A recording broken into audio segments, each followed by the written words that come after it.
Hi, and welcome back to the Save It for Parts channel. Today we're on part 3 of the repair and refurbishing of my terrible 1970s tri-hull boat. Now, I got mine for free on Craigslist, and you do see them pop up now and then on local marketplaces like that. These old fiberglass boats usually have about negative value. The value in these projects is usually in the motor and the trailer. So if you see one of these for free on Craigslist or somewhere, just keep that in mind. So it's been pretty wet out here lately, and I have not taken the tarp off of this boat, so some interesting things have started to happen. You know you have quality upholstery when there's mushrooms growing out of your seats.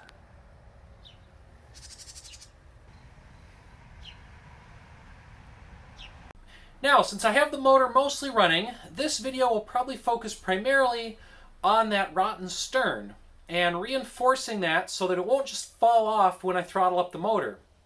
I do have one more thing to finish on the motor itself, and that is the water pump impeller. I've picked one up online. It appears to be new old stock. Based on the packaging, this might actually be from the 60s, so hopefully it's not just a hardened, dried up mess in there when I open it up. Alright, that seems nice and rubbery.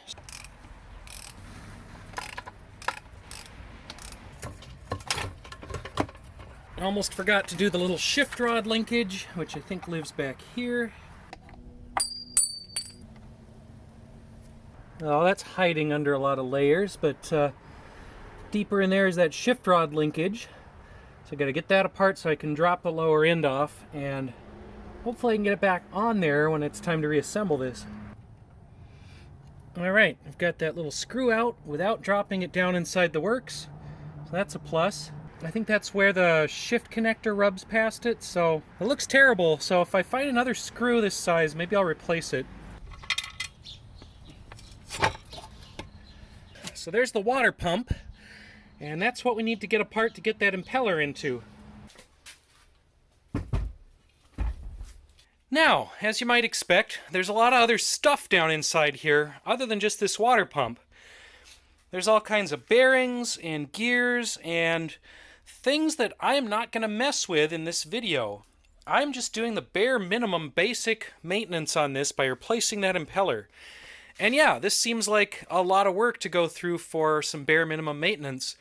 It's taken 2+ videos and a lot of disassembly to get to something that's a pretty important part and a pretty frequent source of wear and tear on one of these engines. But that's just how these old engines are. All the parts are really hard to get to. Everything's pretty annoying, and if you want to do a full teardown on this, you almost have to bring it into the shop. I'm not going to do that. I'm going to replace this impeller. I'm going to ignore all the gears and bearings and bits and pieces in here, and I'm going to hope that's enough.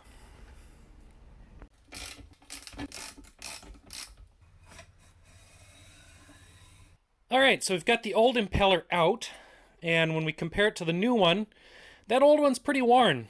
All the edges are flopped over, everything's pretty beat up, and there's probably a reason that it wasn't pumping water very well. So once we get this new one in, hopefully that will push water through the cooling system better. And it is supposed to look like this. The hole for it is offset, and it's all kind of twisted like that. And I had to look that up to see that that was the correct direction, but that is the way those fins are supposed to look. So now we can put this entire water pump housing back on the drive shaft and try to close things up again. This little thing holds that impeller in place and spins the impeller when the drive shaft spins. If this isn't in there, there's no water pumping. So I get to take it all apart again and put this in and put it all back together again. Here's a pro tip about these manuals. You should always make a working copy of one so you can have that with you in the shed or in the boat. And that way you don't destroy your original manual when you get grease or blood or whatever on the manual. And if you're a bad enough mechanic like I am, you'll probably get some blood on that thing mixed in with the grease. Alright, we've got that lower unit reinstalled, and I have reconnected the shift linkage inside. I used a new bolt to replace that old worn out one.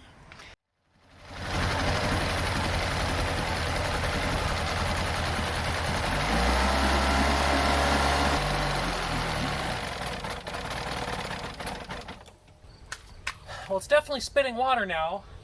And now I'm going to work on the shift linkage on the outside. And I'm pretty sure this piece of copper pipe here is somebody's redneck repair to the shifter. This interior sleeve is all broken too, so the end is all chewed up, so when I shift all the way into reverse, it just bends funny. And then it's broken up here. So I'm going to try to continue this potentially redneck creation by making a new interior sleeve.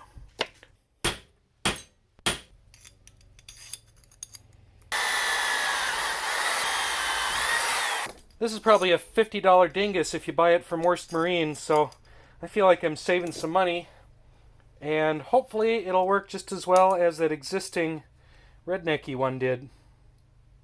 So this thing is really twitchy to adjust. If you adjust it enough to shift into forward, it won't shift into reverse anymore.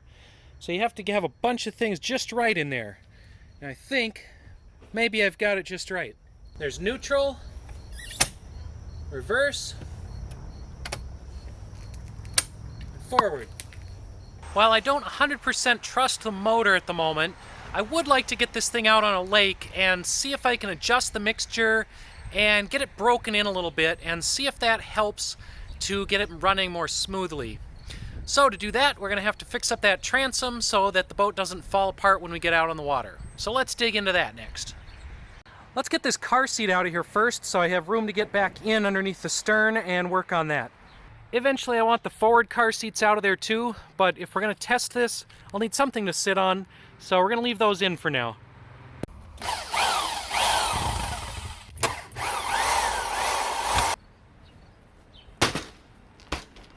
So this whole heavy rear seat was held in with exactly 3 screws. That's even worse than my usual level of craftsmanship. Great, that gives me way more room to work back here. And as we noted earlier, the stern of this boat is pretty gooey and rotten. So yeah, it's pretty much garbage back here. I think the sides might be a little better. It's always hard to tell with these things. So what I might do is brace along the entire interior of the stern and then brace onto these side panels of the hull. Now the next question is, what do I want to beef up that stern with? I have some 2x6 cedar over here, which should be pretty waterproof, but I paid money for that, and I think I have another project in mind for it, although I can't remember what it's for at the moment. I also have all this aluminum stock, which got abandoned at work, so I salvaged that.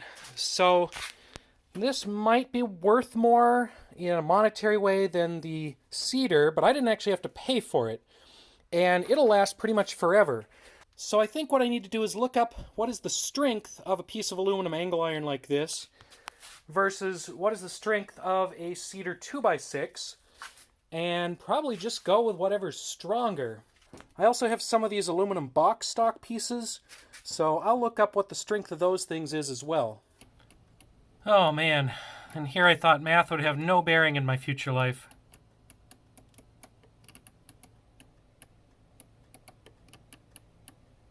So that was way too much math and science for me, so I went ahead and asked some engineering friends, and they said go with cedar, so I'm going with cedar.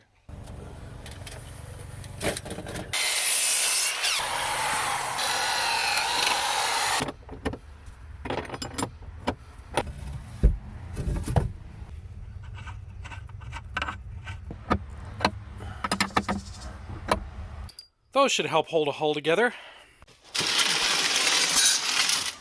I think I've got some scrap aluminum in here that can be a backing plate, or probably an outside plate, to bolt some of those side reinforcement bars onto.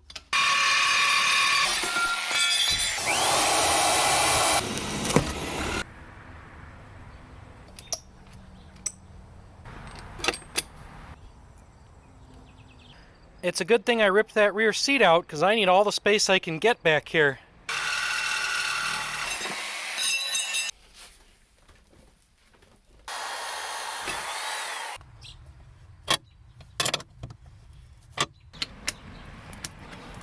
And right here, this little brown stuff, you can see I'm literally squeezing dirty rot water out of the core of this boat. as I tighten the bolts on these plates. So this entire stern is just saturated with water. I've got some aluminum angles in there. I've got my cedar across the entire stern. I've got it tied into the sides of the hull. I've got it tied into the bottom stringers. And hopefully all of that will hold the stern of the boat on. And then everything is bolted to these aluminum plates on the outside. Now before I go blasting off to a local lake, I need a couple more things. I need to fix up that trailer a little bit and possibly get new tires. And I want a way to have an auxiliary engine on this thing, because I don't fully trust that big 65 horse engine. And while I expect this testing mission to be about 80% drifting around and cursing and 20% boating, I'd rather not have to row this thing to shore. So I'm going to build a bracket, because a real bracket for an outboard is like $50, and I don't want to spend that kind of money. So I'm going to pull out my scrap aluminum again. When I'm done, this is going to be the most valuable part of this entire boat. Not because I'm going to do a good job and make a valuable piece, but because of the scrap value of all this aluminum I'm putting in here. Welding? What's welding? I don't have one of those, so all this is getting bolted together. Alright, that's looking a little closer to what I want. Now I just need some diagonals to hold up the weight of that outboard. Let's see how many more holes I can put in this boat.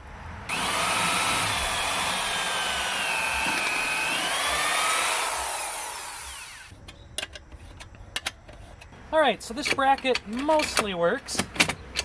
I redid this little bracket again because my first design was not very good. So, I've added about $20 to the value of this boat, just in scrap aluminum here. So the total value of this boat now is about $20. I think my old 10-horse outboard is a little too heavy for that stern. Fortunately, I have an even smaller outboard back here, which may or may not work, but it should be a lot lighter. I think this is only like a 1.5 or 2 horse, so it won't push the boat very fast, but it'd be enough to get back to shore from the middle of a small lake. So I've had this little motor for a couple years. I got this thing at a garage sale, and I've never really done anything with it. I just kind of hoarded it away. So I see a few interesting things about it right away. The air intake is some sort of oil container jug, and then part of the carburetor is made out of a jar lid.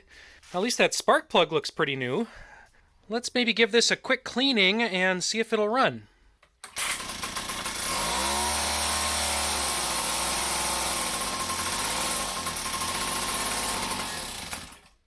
Yeah, I haven't really done much at all to it other than pull the mouse nests off, and I shot some carb cleaner in there, and I'm going to move outside now before I breathe too much more of this smoke. Too much 2-cycle smoke. That looks a lot more feasible than that 10-horse. And it looks like it sticks down enough below the hull that I don't actually need to adjust my bracket very much. One thing this little motor needs is some lower end oil, because it's pretty empty in there. And I actually used all of my lower end oil on the big motor, so I think it's time to go shopping. I think it's time to get new tires as well, because this one is just not holding air and not looking good at all. Well, so far I haven't spent too much on this boat, but I think that's about to change.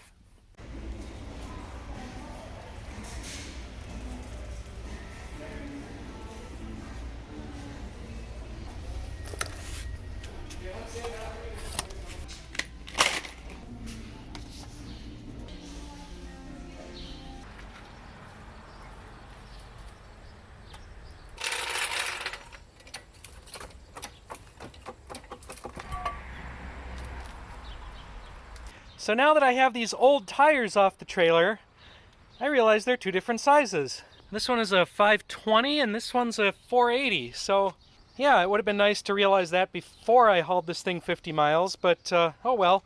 I was hoping to get this thing out on the water today, but we've had a little rain this afternoon, so I've gone ahead and covered it back up.